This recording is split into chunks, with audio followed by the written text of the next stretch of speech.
हर हर महादेव दोस्तों, जय श्री कृष्णा, जय माता दी। आज के व्लॉग में हम जाने वाले हैं एक ऐसी जगह पर जहाँ पे होती है खंडित शिवलिंग की पूजा। जी हाँ, एक ऐसा मंदिर जहाँ पर गाय के पैर से खुर से टकराकर शिवलिंग खंडित हुए थे और उन्हीं खंडित शिवलिंग की यहाँ पे पूजा होती है। और ये जो शिवलिंग है वो स्वयंभू है। क्या आप जानते हैं कि राजस्थान में भी एक ऐसी जगह है जहाँ पे त्रिवेणी संगम होता है और जहाँ पे तीन नदियों का एक साथ मिलन होता है, जिसे राजस्थान का हरिद्वार भी कहा जाता है। और जहाँ पे लगता है आदिवासियों के कुंभ का मेला, जहाँ पे खुद राष्ट्रपति द्रौपदी मुर्मू इसी साल 2024 में आई थी। और राजस्थान की एक ऐसी जगह जिसे राजस्थान का धाम कहा जाता है, जहाँ शिव जी स्वयंभू के रूप में प्रकट हुए थे और जहाँ खुद श्री हरि भी खुद यहाँ पर प्रकट हुए थे।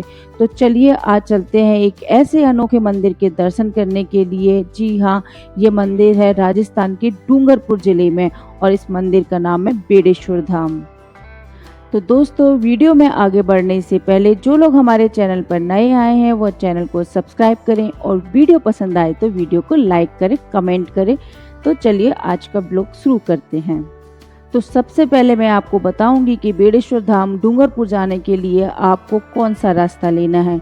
आप सड़क मार्ग से जाना चाहते हैं, रेलवे मार्ग से जाना चाहते हैं या हवाई मार्ग से जाना चाहते हैं, इन तीनों से मैं आपको बताने वाली हूँ। तो सबसे पहले जानते हैं कि ट्रेन के द्वारा किस तरह से डूंगरपुर पहुंचा जाए। तो आप लोगों की जानकारी के लिए मैं बता देती हूँ कि डूंगरपुर जाने के लिए कोई भी ट्रेन नहीं है, इसलिए आपको सबसे नज़दीकी स्टेशन लेना है और सबसे नज़दीकी स्टेशन है उदयपुर। तो आप इंडिया के किसी भी जगह से आते हैं तो सबसे पहले आप उदयपुर आ जाइए और उदयपुर आने के बाद में आप यहाँ से टैक्सी या बस ले सकते हैं। और अगर आप बस से आना चाहते हैं तो इंडिया की हर स्टेट से यहाँ पर बस आती है, छोटी बड़ी सभी जगह से बस की सुविधा इजीली यहाँ पर उपलब्ध हो जाती है। लेकिन अगर आप आना चाहते हैं फ़्लाइट से तो फ़्लाइट से आने के लिए आपको उदयपुर ही आना पड़ेगा। उदयपुर का बस स्टैंड से डूंगरपुर की दूरी 82 किलोमीटर्स है और एयरपोर्ट से लेके डूंगरपुर की दूरी 120 किलोमीटर है। तो अगर आप फ्लाइट से आना चाहते हैं तो सबसे पहले उदयपुर आ जाइए और उदयपुर आने के बाद में आप यहाँ से आके बस ले सकते हैं और यहाँ पे आने के बाद में टैक्सी या अपनी कार से भी जा सकते हैं। तो जैसा कि आप लोग देख रहे हैं, हम जा रहे हैं अपनी कार से। तो चलिए चलते हैं। और अगर आप उदयपुर नहीं आना चाहते हैं, आप फ्लाइट से कहीं और आना चाहते हैं, तो दूसरा सबसे नज़दीकी रेल एयरपोर्ट है अहमदाबाद। अहमदाबाद से डूंगरपुर की डिस्टेंस 175 किलोमीटर्स है। तो आप इन दोनों एयरपोर्ट्स पे आ सकते हैं। तो जब तक हम उदयपुर से डूंगरपुर पहुंच रहे हैं, कुछ जानकारी मैं मंदिर के बारे में आपको दे देती हूँ। जैसे कि मैंने आपको बताया कि बेड़ेश्वर धाम एक ऐसा धाम है जिसको बागड़ का हरिद्वार भी कहा जाता है। यहाँ पे तीन नदियों का संगम होता है और यह राजस्थान का एकमात्र ऐसा स्थान है जहाँ पर तीन नदियों का त्रिवेणी संगम मिलता है। जो बेड़ेश्वर मंदिर जो स्थित है वो इन तीनों नदियों के संगम के बीचों बीच में स्थित है, यानी कि ये जो मंदिर है तीन नदियों से पूरी तरह से घिरा हुआ है। और बारिश के मौसम में जब बहुत ज़्यादा बारिश आती है तो सारे रास्ते ब्लॉक हो जाते हैं, मंदिर के अंदर आप नहीं जा सकते हो। सिर्फ यहाँ पर अंदर रहने वाले लोग जैसे कि पुजारी वही अंदर रह पाते हैं और पूरा रास्ता बंद हो जाता है।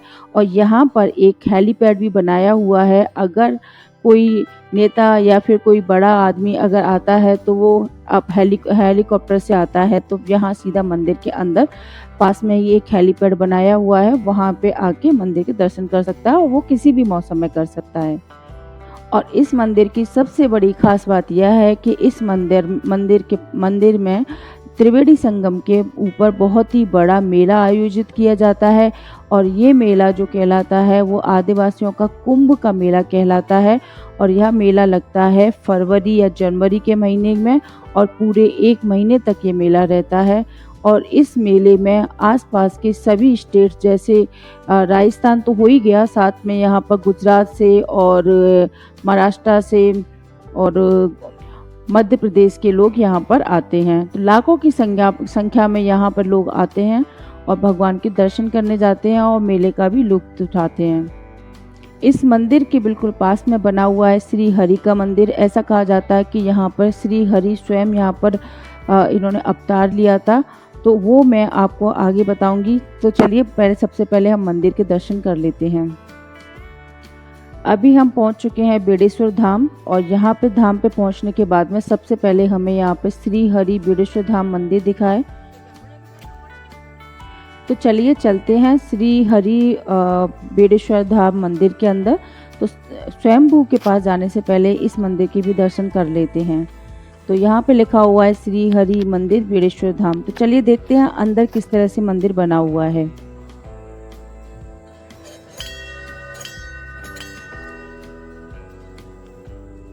मंदिर बहुत ही ज़्यादा खूबसूरत बना हुआ है।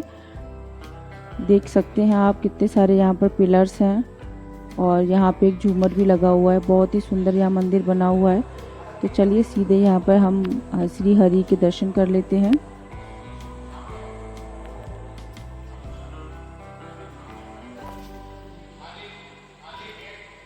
मंदिर के दर्शन करने के बाद में अब हम चल देते हैं बेड़ेश्वर धाम मंदिर पर।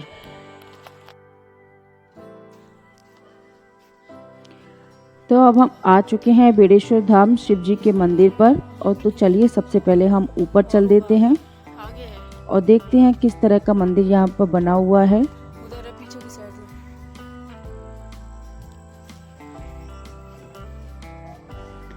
यहाँ बेड़ेश्वर धाम मेला भी लगता है, जो 300 साल पहले से यहाँ पे लगना शुरू हुआ था।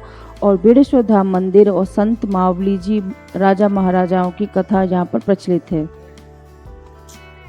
त्रिवेणी संगम पे भगवान विष्णु का मंदिर है, जो हमने अभी थोड़ी देर पहले ही देखा था। भगवान विष्णु के अवतार संत मावली जी महाराज की यहाँ तपस्या की थी, और उसी के समय से यह मंदिर यहाँ पर स्थापित है। इस मंदिर में संत मावजी महाराज अपना अधिकांश समय बिताते थे और पूजा अर्चना करते थे। मावजी के 2 शिष्य थे। अज को बुलाकर श्री लक्ष्मी नारायण का मंदिर यहाँ पर बनवाया गया था। यह जो मंदिर है वह 3 नदियों के संगम पर स्थित है, जैसा कि मैंने आपको पहले बताया था। इन 3 नदियों का नाम है सोम, माही और झाखम नदी। और यहाँ पे भगवान शिव जी स्वयंभू के रूप में विराजित है, यानी जो स्वयं धरती के अंदर से प्रकट हुए थे। और यहाँ के मंदिर की बहुत ही ज़्यादा मान्यता है। और यहाँ जो मंदिर स्थित है वह 5 फीट ऊंची शिवलिंग के ऊपर बना हुआ है, यानी इनका जो भूमि से ऊंचाई है वो 5 फीट ऊपर है। तो चलिए मंदिर में चल के पुजारी जी से भी बात करते हैं और मंदिर में शिव जी के दर्शन भी देखते हैं। यहाँ पर कोई पुजारी मिल जाते हैं तो यहाँ का जो इतिहास है उनके मुँह से उनकी ज़बानी ही सीखेंगे, वही बता सकेंगे कि यहाँ ये मंदिर की क्या असली विशेषता है। 1 2 3 4 और 5 ये देख रहे हैं? ये पूरा पैर है, गाय का पैर है पूरा, देखो नहीं दिख रहे? 1 2 3 4 और 5, ये 5 भाग है। एक गाय का खून है टिकाया हुआ, और वही शिवलिंग कलाना करके गांव है, वहाँ की गायें यहाँ पे चरने के लिए आती थी। ये कम से कम 900-1000 साल पुरानी बात है। अच्छा। तो ये गाय यहाँ चरने के लिए आती थी।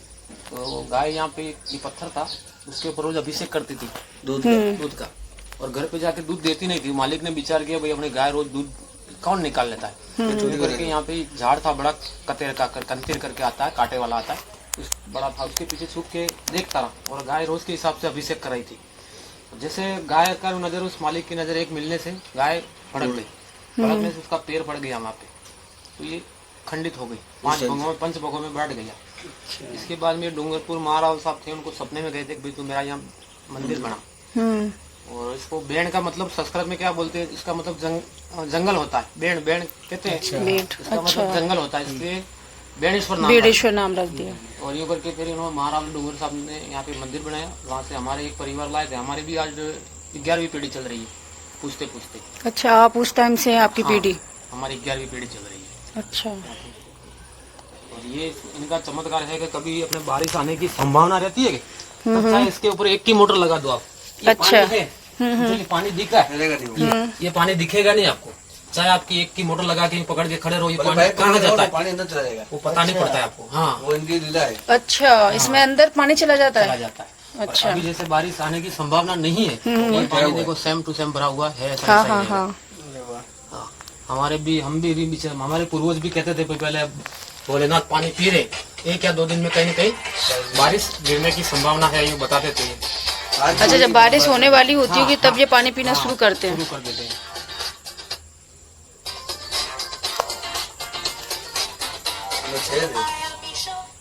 इसके अंदर थोड़ा सा मेरा हाथ लगाया था ना, सालिग्राम जैसा पत्थर भी था, गोल है ना, है। जैसे गाय होती है, हाँ हाँ उसका खुर के अंदर एक नीचे से वो होता है, हाँ हाँ। वो ये है नीरन, ये अच्छा, ये है इसके अंदर सालिग्राम जैसा है। तो ये कहाँ रहता है? ये जो है देखो, ये अंदर निकला हुआ है जमीन में से, और ये बिठाया हुआ है। ये फिर यहाँ से ज्वाइनिंग दी है उसको, ये बिठाया हुआ है, ये अंदर बिठाया हुआ है इसको। तो ये शिवलिंग गोलाकार नहीं है ये? नहीं, ये ये स्वयंभू इसलिए खंडित पूजा हो रही है इसकी। अच्छा, खंडित पूजा हो रही है। नहीं तो नहीं होती, क्योंकि स्वयंभू इसलिए हो रही है पूजा इसकी। अच्छा, हाँ, और यहाँ पे हमारे जो यहाँ पे 50-60 किलोमीटर की रेंज के जो भी लोग हैं, किसी के शादी होने के बाद 10 साल 20 साल हो जाते, बच्चा नहीं होता है, या मन्नत लेके भी जाते, वो भी पूरी होती है। साल भर में कम से कम 50-60 मन्नतें यहाँ छोड़ने के लिए आते हैं। अच्छा। हाँ, तो मन्नत के लिए क्या करना पड़ता है? बस ऐसे एक नारियल लाते हैं, आखा नारियल, पुष्प लाते हैं, मम्मी अभी भी आते हैं, हम बैठा के फिर उनको पुष्प देते हैं। कोई भी प्रकार की बाजा लेके जाते हैं तो यहाँ होता है, कोई सरकारी नौकरी वाले भी बाजा ले जाते हैं।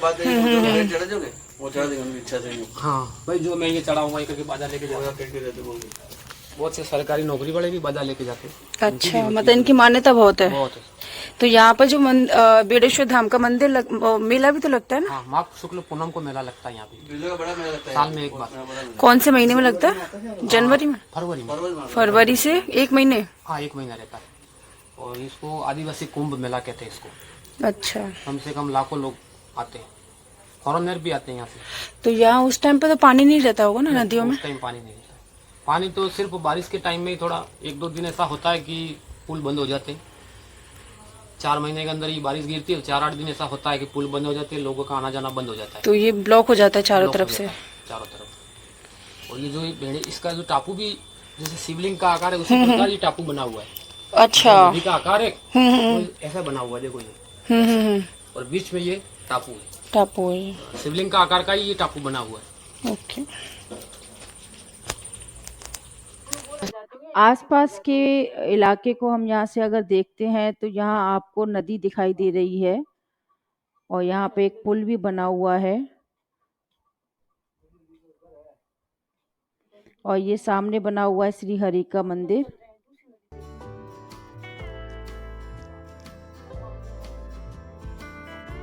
तो चलिए चलते हैं ऊपर, छत पे से जाके देखेंगे यहाँ आसपास किस तरह से दिखाई देता है।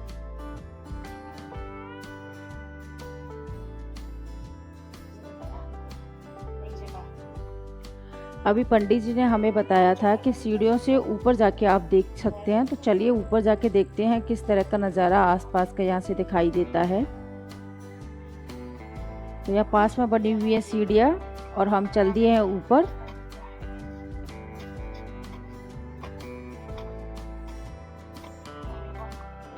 अरे वाह, छत पे आने के बाद में बहुत ही ज़्यादा अद्भुत नज़ारा आपको देखने को मिलेगा। यहाँ आसपास की जो नदियाँ हैं वो बहुत ही आसानी से दिखाई देंगी। जैसा कि मैंने आपको बताया था, यहाँ एक हेलीपैड है, जो सामने आपको दिखाई दे रहा है हेलीपैड। अब मैं आपको यहाँ पर तीनों नदियों का संगम बताऊंगी। तो सामने आपको नदी दिख रही है, एक नदी इधर दिख रही है, सामने आपको ये नदी दिख रही है आराम से, वो हेलीपैड दिखाई दे रहा है आपको। इसके आगे अगर आप और देखेंगे तो आपको यहाँ पर थोड़ा सा आगे से दिखेंगे तो एक और नदी दिखेगी। तो ये जो नदी है ये संगम है, यहाँ 2 नदियों का एक जगह पर ही संगम है। एक नदी इधर से आ रही है और एक सामने से आ रही है।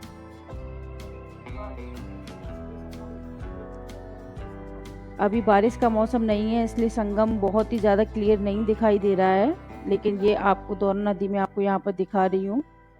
ये संगम का स्थान है। आमने और सामने से 2 नदियाँ आ रही हैं और आसपास यहाँ काफ़ी मंदिर बने हुए हैं। और ये आप टापू को देख सकते हैं कि चारों तरफ से नदियों से घिरा हुआ है। और जैसा कि मैंने आपको बताया था कि मंदिर का निर्माण कार्य चल रहा है, इसलिए अभी ये मंदिर अधूरा पड़ा हुआ है। और ये छोटा सा यहाँ पर आपको यहाँ दिखाई दे रहा है, इसके अंदर आपको मंदिर दिख जाएगा। वो सामने आपको श्री हरि का मंदिर दिखाई दे रहा है और उसके सामने आपको दिखाई दे रही है नदी। तो यहाँ ऊपर से देखने पे बहुत ही अच्छा मौसम हमें दिखाई दिया। तो अब चलते हैं वापस। तो यहाँ पे हम आ चुके हैं मंदिर पे दर्शन करने के लिए। तो आप देख सकते हैं भगवान शिवलिंग का खंडित ये शिवलिंग है, जहाँ पर ये पंचमुखी शिवलिंग के नाम से भी जाने जाते हैं, क्योंकि ये इस तरह से खंडित हुए हैं कि इनके 5 मुख हैं। और इस शिवलिंग के अंदर पानी हमेशा भरा रहता है और यह शिवलिंग जो है वो ऊपर से बनाया हुआ है और नीचे ये 5 फीट और भी ज़्यादा नीचे तक है। इस मंदिर में आने के लिए आपको किसी भी तरह का प्रवेश शुल्क नहीं देना पड़ता है और मंदिर का खुलने का समय होता है 8 बजे और यहाँ पे आप आराम से 1 से 2 घंटे व्यतीत करके यहाँ जाएं और आप आसपास की नदियों का नज़ारा भी लें।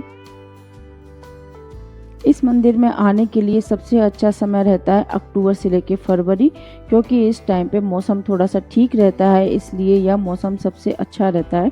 बारिश के मौसम में अक्सर यहाँ का जो रूट है वो बंद हो जाता है, इसकी वजह से मंदिर में अंदर दर्शन करना मुश्किल होता है। जब तेज़ बारिश होती है तब ऐसा होता है, हमेशा नहीं रहता है।